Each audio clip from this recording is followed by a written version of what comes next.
hello, happy holidays, Merry Christmas to all of you who celebrate Christmas. I hope you had a fine, wonderful morning today, opening all those sweet, sweet presents under the tree.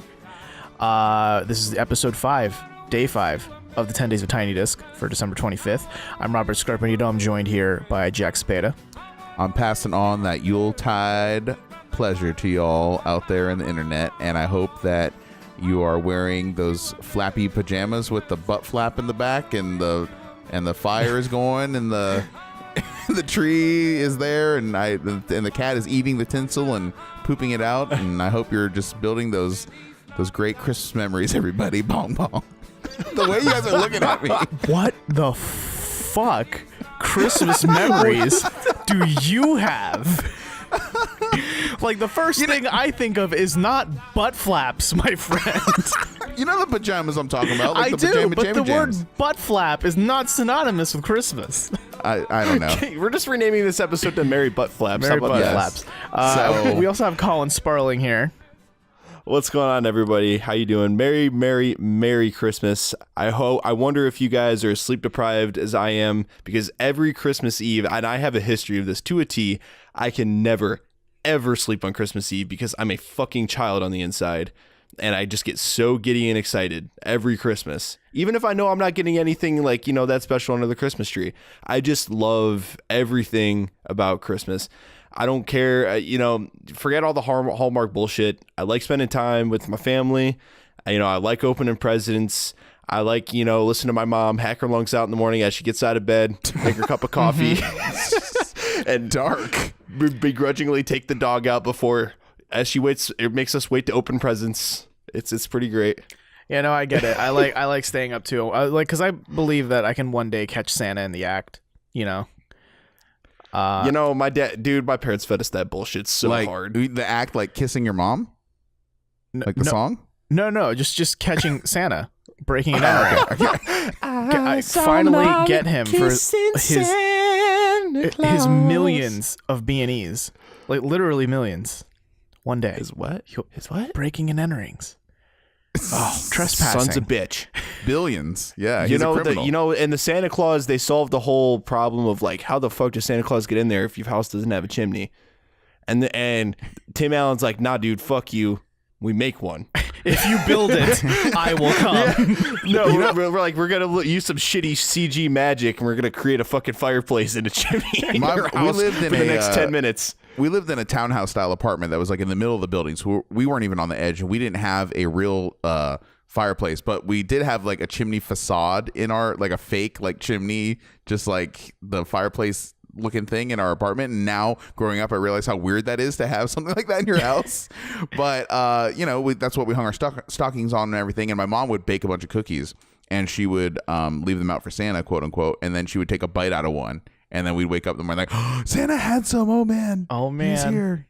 Oh yeah, dude, my dad would come in and be like, yeah, I just saw like Santa flying across the sky, and he would get me even more excited. And I'm like, hey, so now I'm gonna wake you up at 3 a.m. because I can't fucking sleep.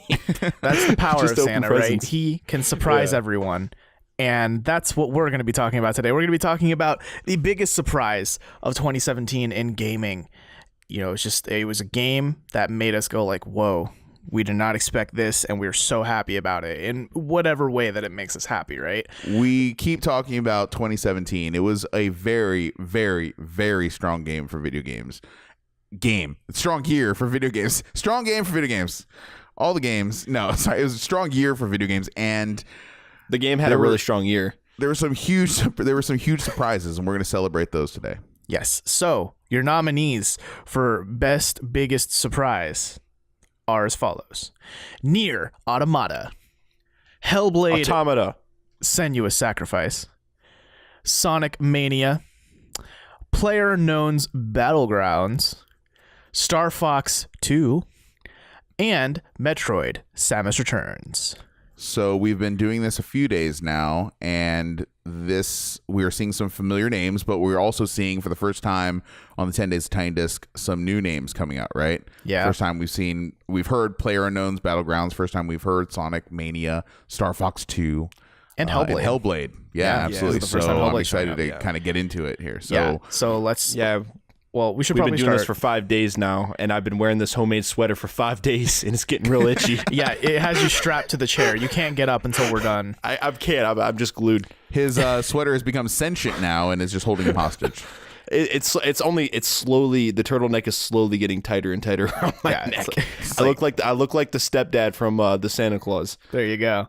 Let's start at the start, Robert. Tell us about some Nier. Start it up. Let's talk about Nier Automata, why it was such a big surprise. So, you guys remember Nier? Because most of the world kind of doesn't. Right? I owned Nier before, well before I picked the original up, well before Automata was even thought of. You're talking about the original game. Yeah, I'm talking the original. The PS3 game. When I saw it, I was one of the first people to just roll my eyes and be like, no, thank you. This just looks like another dumb JRPG. Like, there's way too many of these. The market is saturated. I'm totally passing this game up. And only like years later, when I heard that it had incredible, borderline legendary soundtrack, I was like, really? That stupid game? And that I never played or didn't even care about, didn't give it time of day. And then I heard the soundtrack, and then it just opened the gateway. I'm like, I need to get this game and own it now. So yes, absolutely. So I think that's kind of where a lot of people's like loyalties lie. Like the people who enjoy Nier, I'd be willing to bet they didn't actually play Nier when it first came out. It's like they played it after hearsay, like the cult following came up. So the fact that the first Nier didn't it didn't succeed that well at first, no one I think ever expected a Nier 2 to ever come out. And not only that, but for a Nier 2 to be commercially successful, like as it released. And that's what Nier Automata did. It was like, hey, you remember that game with that dude who had a sword and a book? We're turned all up to 11 now, and it's going to be really great. And I think that's just no one expected that. No one could see that coming. Yeah. A whole new cast of characters. Exactly. Like, who would have known they would have dedicated the resources necessary to create this sequel? It's awesome. Yep. I'm just happy it happened. Our next nominee entering the ring here, Hellblade: Senua's Sacrifice. Wow, guys, that game has made me feel some feelings I don't think a lot of games have made me feel. It was something that I remember seeing it kind of vaguely, right? Like at an E3, like maybe last year or like sometime earlier this year. And it was like, what is this game? This looks kind of cool. Is that Ninja Theory? Those guys who did like DMC? Oh, that's okay. And at first I was like only a little bit impressed by it, but it wasn't one of those things where I was like, hey, I need this game. I absolutely need it.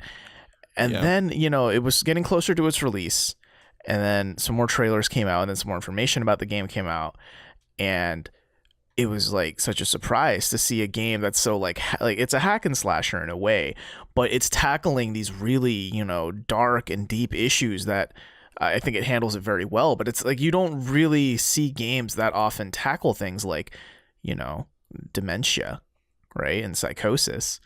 And for it to do schizophrenia, and for it to do it so well was like such a surprise, and see that how the game develops as it plays is really great. But I think in another way, it's a big surprise in that no one kind of like you don't really see that often an indie studio publish its own game and have it do like very successfully.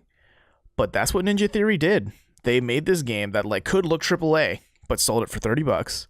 And they've not only like met their budget, like they've made enough money back to make this a success, but now they're profiting off the game, and they've donated some of their profits to World Health or mental health charities, which is just fucking fantastic. Yeah, this game, even though I haven't played it yet, I really like what it does as a landmark for research getting involved with video games. Because research in video games is a fairly new field, and I feel like research is something that can be very important for the gaming industry. And I feel like video games are such an interesting and crazy and vast media, since they're just so interactive and ever evolving, that the amount of research that could be done with video games is just endless. So the fact that they're getting more people involved in video games on the research side of things, I feel like this game could be called a hallmark for that. Excuse me. This game surprised me in so many ways. I remember on this podcast, we talked about how I didn't even know it was coming out, and then it's like, oh, it's here tomorrow. and like, oh, it's also on PC, and oh, also it's only $30. Like, okay, 3 surprises right there. And then it didn't take very long for the game to surprise me once I actually bought it, downloaded it, and played it. And I really am a big advocate of when someone says, hey, play this game with headphones, like, you should probably do that. And this is one of those games where it's much better with headphones, because what they do with the aural spatial sound and the way it plays into the story and the narrative and everything, it really is like kind of key to the experience, in my opinion. And I want to do a shout out as well to the actress. I'm sorry, I'm forgetting her name now. Maybe someone can look that up. Melissa Juergen. Thank you. Okay, so is it even really accurate to call her an actress? Because she didn't do anything before this. That is such a cool debut performance, and she's getting her inspirations from the best. Like, Andy Serkis is one of her biggest inspirations, one of my favorite actors of all time. And wow, you know, she really nailed this performance. She sold it. I can't imagine someone else, you know, in this role. It's really iconic for her. Such a great debut. Reminds me like of a debut on the level of Charlton Copley in District 9. You know, like just someone coming out of nowhere and just really like nailing it. So that was another element of surprise of the game as well. But I echo everything you guys are saying about this.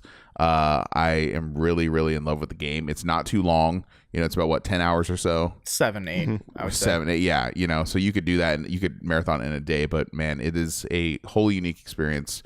Definitely not what I expected from Ninja Theory. Like, right? They made Heavenly Blade. They made Heavenly Sword, Enslaved, Heavenly Sword, and what was the other? DMC. DMC, right? The Devil May Cry remake. Yeah, this game is nothing like those, and I kind of was expecting more of that, but that's not what you get here. It's something very unique and deserves to be celebrated. Yes. Yeah. What was her name again? The actress? Melissa Juergen. Yeah, I mean, it's crazy. She went to like literally no acting experience to getting an award for acting handed to her by Andy Serkis himself. The performance is that strong. Yeah, I totally get it. That's so cool for her, man. Yeah, it really is. She was normally a video editor for Ninja Theory, but let's not forget, we do have other nominees here. We can't just keep talking about Hellblade. We have Sonic Mania. Man, that game was special. That game came out in August, and I remember when it was announced, right? Like May this year or so. Or no, probably earlier, but Sega made this announcement like, hey, we're gonna like come out with a classic Sonic game, and it's being made by fan game makers. Like, for one, Sega actually reached out to the fan community and looked at the people who are making fan Sonic games and said, hey, would you want to make one officially, like published under with us, the license? Sega? Yeah, what a dream, man. Yeah, and it was Pagoda West Studios, Headcanon, and I'm forgetting the third guy. But nonetheless, yeah, they were like, yeah, probably, yeah, sure, why not? Let's do this. Yeah, it's like being called up to the majors, man. It's awesome. Right. And, you know, so one is a surprise that Sega actually reached out to the fan community for something. What? But then on top of that, it's unfortunate to say this, but it's kind of surprising whenever a Sonic game is good. And boy, is Sonic Mania great. Like, it's probably one of the best Sonic games to have ever come out. It's up there for me. I completely agree with that. And I love how they pay respect to the source material as well throughout the entire game, and then introduce new mechanics, new levels, new graphics, new music, new remixes of old music. It's just the ultimate fan service. This is the game I would point people to. Sonic CD and this one would be like, hey, if you like Sonic, play these. Mm-hmm. And the other developer was Christian Whitehead. Would not want to leave him out, of course. Mm-hmm. So yeah, Sonic Mania, great surprise of the year. Absolutely. Yes. Definitely better than the other Sonic game that came out this year. Yes, indeed. So the next nominee here, we've got PlayerUnknown's Battlegrounds. What can I even say? I mean, everyone listening to this podcast knows how much play this game gets on our show, so I won't, drag it out. I mean, this is nothing short of a landmark achievement for the video game medium as a whole. This is like an absolute juggernaut, and it's not going away anytime soon. How many records has it set? How many units has it sold? How much like mass media news coverage does it get? Not just enthusiast video game press, but like, Wall Street Journal, Business Insider, Forbes, etc. NBC News.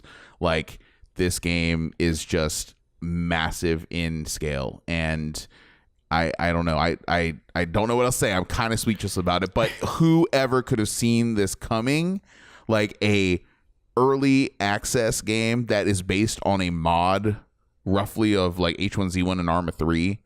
Like, whoever would have predicted that you could take a game like MAG, okay, massive action game, and then take SOCOM and marry the two, and who would give a shit about that in 2017? Well, the answer is pretty much everyone in the world gives a shit about this game at this point. Yeah, exactly. And like you said, like, for the game itself, there's really just not much to say. Everyone knows the phenomenon that this game is blown up to be. And as a kind of a new player myself, I understand the hype for sure. Like, I'm kind of becoming addicted myself. I mean, it's a great game. Oh, yeah. You played a lot now, yeah. In short time. I mean, I'm getting there. But to speak more outside the game, I had the pleasure of watching No Clip's profile that they did on Brennan Green, PlayerUnknown himself. Yes. And even though he's had this massive success, man, it speaks to his character just to see. I mean, the guy, he just seems so humble, right? He's like, I had my humble beginnings in Ireland, and I wanted to make a game that kind of had like this military realism in it, but like kind of just was a free-for-all and took this game mode that I came up with and just blow it up.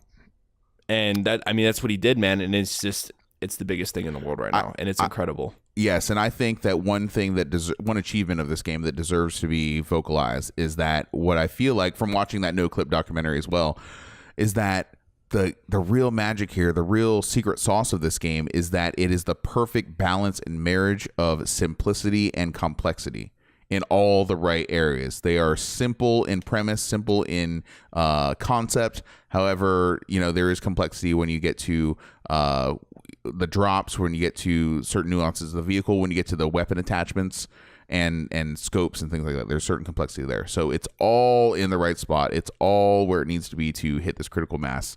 I could easily see this game, though, coming out, being like, yeah, okay, 2 weeks later, just like every other game, everyone's moved on to the next thing. But this game has legs like crazy in such a fickle market now. I feel like it's going to be a staple game that just keeps getting play like any Blizzard game, like CS:GO. It's, you know what I mean? It's going to be that game that continues with, and evolves with the fan base. Yeah, I see it. In many, many ways, it's surpassed CS:GO in a short time. Yeah, I mean, exactly. It has more concurrent players now than CS:GO. It's got legs that go all the way up. Yeah. Oh, and also shout out to Danny O'Dwyer and the boys at No Clip. They're doing God's work over there. I tell you what. Merry Christmas. Next nominee here, a game that I don't think anyone ever expected, Star Fox 2. Okay, so I had to give an impassioned speech to just get this nominated. So I'll save everyone listening, but this is a game, I'll just keep it short. This is a game that fucking Nintendo made and developed and put full resources behind in like 1992, 93, whenever. And it was so close to the PlayStation coming out and to Nintendo's next console. They're like, we can't put out Star Fox 2. It's not going to compete with your Toshindens, Battle Arena Toshinden, and your Ridge Racer. Isn't that funny to think about now? Your what? Exactly. Yeah, these old like Tekken, like these old launch Bushido Blade. Exactly. Well, that was later in the system, but yeah, it wasn't going to compete with the new 3D game, so they withheld it. They're like, we're not going to publish this. We're not going to release it. It's just going to be gone to the ether forever. And then what is it now? Like 20, I can't even do the math. Like almost 30 years later, they're like, hey, here it is, guys, a brand new Super Nintendo game coming out in 2017. How could any surprise be bigger than that? Like, who does that? That's like Sega's coming out officially and saying, here's a brand new Genesis game. You know what I mean? Like, what are the odds? And not homebrew. I know. I was going to say, there's still a homebrew scene on those. I know homebrews come out, but this is an officially developed and sanctioned game and licensed game by Nintendo themselves. And to me, it was just a jaw-dropping prospect to have a Super Nintendo in my house, a mini one with Star Fox 2 on it. I could just play like legally whenever I want to. So that's why it's on this list, and I'll keep it short, man. Great caveat. Our final nominee here, Metroid: Samus Returns. Colin, do you want to talk about this one? Sure. Yeah. So I remember back all the way in E3 time back in June, Nintendo had their yearly E3 Direct, because they don't do press conferences anymore. And so everyone freaked the hell out when Metroid Prime 4 happened. You know, the logo popped up, the 4, and then it's like Metroid Prime, and then we got all those priceless fucking reaction videos on YouTube. Seriously, watch some of those compilations; they'll make your day. Metroid Prime 4. Anyway, but afterwards, they're just like around the start of the Treehouse, which is just like all the gameplay montages or the gameplay demos and stuff that they do. They're just like, so yeah, we're coming out with a new 2D Metroid. Yeah. Wait, what? No big deal, right? Wait, yeah, what? Exactly. I'm like, whoa, hold on a second. 2D Metroid, whoa, back that up. You can't just sweep that under the rug. Yeah, run that cause I stopped streaming by then. Like, I stopped the stream, and then I wanted to IGN. They're like, oh yeah, we're getting a new 2D Metroid. What? Like, okay. Yeah. Like, how is that not main stage? Yeah, how is that not how was that not part of the direct? How in the hell? Seriously. Like, they showed so much other shit that could have been substituted for Metroid on that direct. Like, they literally had, if I remember right, there was like a 2-minute video of them just going to the dude who makes Pokemon, and it was just him saying, "Hey, we've got one coming for the Switch." That's all. It's happening, guys. Yeah. Yeah. Okay, this, and then that's it. There you go. but like, okay, yeah, Metroid, yeah, we got a new 2D Metroid, and it's incredible. Like we talked about in our other episode. It was a massive surprise, and then, like we said in yesterday's episode, just the fact that it came from a developer that is not known for quality, and it also, kind of was announced and then came out relatively quickly. Like, we didn't even know this game was in development or even existed. That all adds to why it is among the biggest surprises in a year full of surprises. There you go. But now we've got to deliberate. We have 6 nominees here. 6 games walk into the ring, but only one may exit. Do we just start cutting them? Do we just say what we think should win? Only one of these games, gentlemen, is winning the Tiny this year. I don't know. I could think of a couple that I could cut.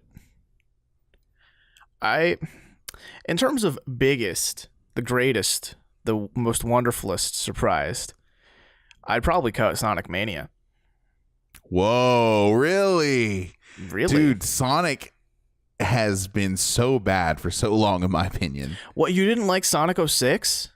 I did not like Sonic 06.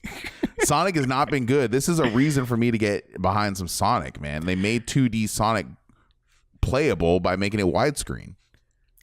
I guess, for me, what's kind of sullying it, right, is that, sure, it was a great surprise and they got goodwill, and then they've released Sonic Forces, which just, to me, leaves a bad taste in my mouth. Like, why would you take all this good, wonderful press you built for yourselves and just take a poop on it? Why? See, I abstained from that game, so I can't comment, but I've heard things. Yeah. I mean, I really had to Sonic Force myself to play that game. It's not that great. Robert. Oh, What? Your puns. So, you know what? huh? I am just going to cut the bullshit. Oh, you're going right to what you think should win. I am just going to cut the bullshit. PlayerUnknown's Battlegrounds wins. It's too fucking big, dude. It's too fucking big. It's overpowering how huge that game has gotten. You just can't not acknowledge how this little early access game on Steam just fucking exploded. It's too big. It's like all these other surprises are massive and they're amazing. The fact that we got, a sequel to Nier, the fact that Hellblade was such a revolutionary thing in what it did in its design, dude, and Sonic Mania being a thing, like the Sega endorsed a fan game, Metroid being a remake, and getting a new side-scrolling Metroid period was amazing. But PlayerUnknown, how fucking huge that game is, considering it was only released on one platform and it was making those kind of numbers, and now it's on the Xbox. Of all the games on here, though, but listen, man, like, you're not wrong, but